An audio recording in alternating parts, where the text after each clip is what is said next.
That cup of coffee you're drinking right now? You think you're drinking it, but actually, it's drinking you. 90% of adults consume caffeine every single day. Coffee is the most widely used psychoactive substance in the world. And here's the uncomfortable truth. Most of these people aren't drinking coffee because they enjoy it. They're drinking it because they have to. Without it, headaches, fatigue, brain fog, irritability. So what you're getting from coffee isn't energy. It's the relief of withdrawal. Today, I'm going to show you exactly what happens when you quit, day by day, what withdrawal feels like, and what's waiting for you on the other side. First, let me show you exactly how caffeine takes over your brain. Once you understand this, everything else will make sense. Throughout the day, your brain produces a molecule called adenosine. Adenosine is your body's natural fatigue signal. When adenosine binds to receptors in your brain, you feel tired. That's your body's way of telling you it's time to rest. This is exactly where caffeine comes in, because caffeine molecules look almost identical to adenosine. They sit in the same receptors, but when caffeine binds, nothing happens. It just blocks the receptor. Adenosine can't get in, so you don't feel tired. You're not getting energy from caffeine. You're just blocking your ability to feel tired. Meanwhile, adenosine keeps building up. You just can't feel it. This is exactly where addiction begins. Your brain notices the blocked receptors and produces more receptors to compensate. More receptors means you need more caffeine to feel normal. And without caffeine, those extra receptors get flooded with adenosine. Suddenly, you're more tired than you've ever been. So, what happens when you quit? Let's start with days 1 through 3.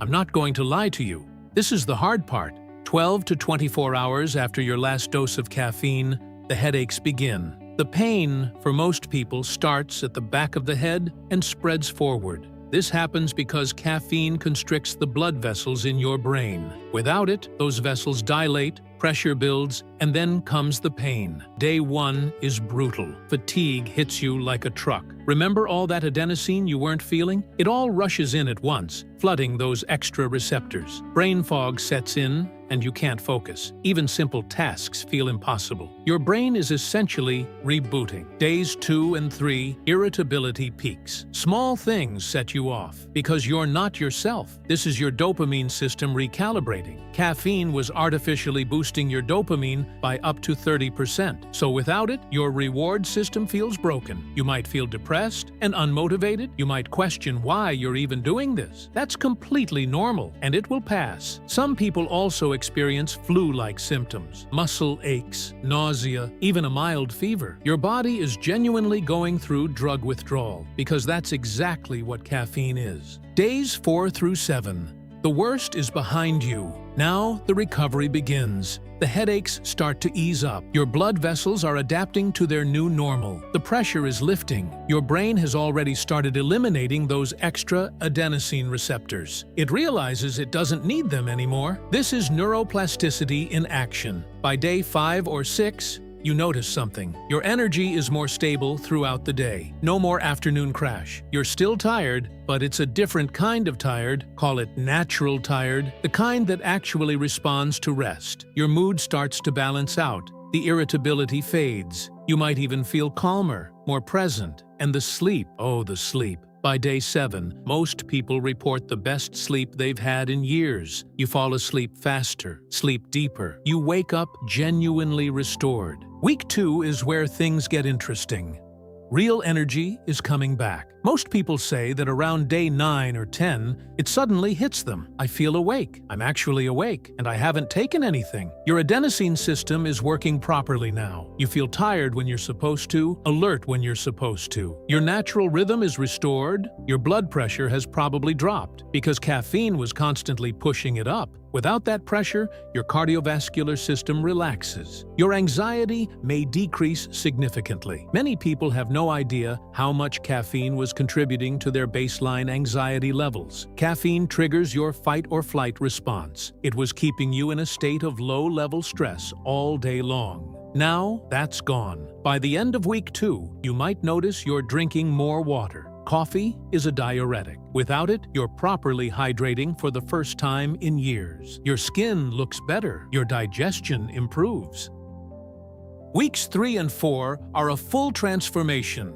Your brain's receptor density has returned to normal. You're no longer running at a deficit. You're at baseline, a real baseline. Your sleep quality has visibly improved. You're spending more time in deep sleep and REM sleep, the stages that actually repair you. Studies show that caffeine reduces REM sleep by up to 20%, even when you sleep the same number of hours, because you were getting quantity, not quality. Your morning energy is now real. You wake up and you're actually awake. No fog until you get that first cup, because there is no first cup. And here's something people don't expect. Your energy lasts longer. No 2 p.m. crash. No desperately reaching for another cup. By day 30, most people report feeling better than they have in years. More balanced energy, better sleep, less anxiety, and more emotional control. This is how your brain was supposed to feel all along. Now, let me share some benefits of quitting caffeine that people don't expect.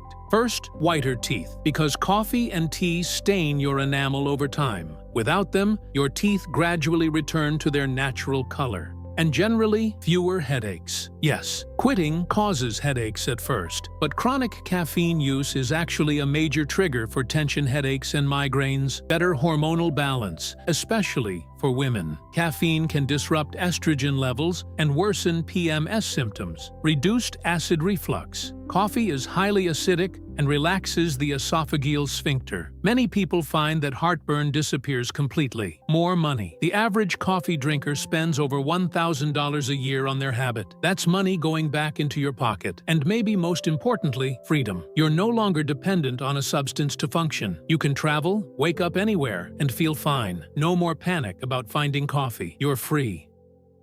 So should you quit caffeine?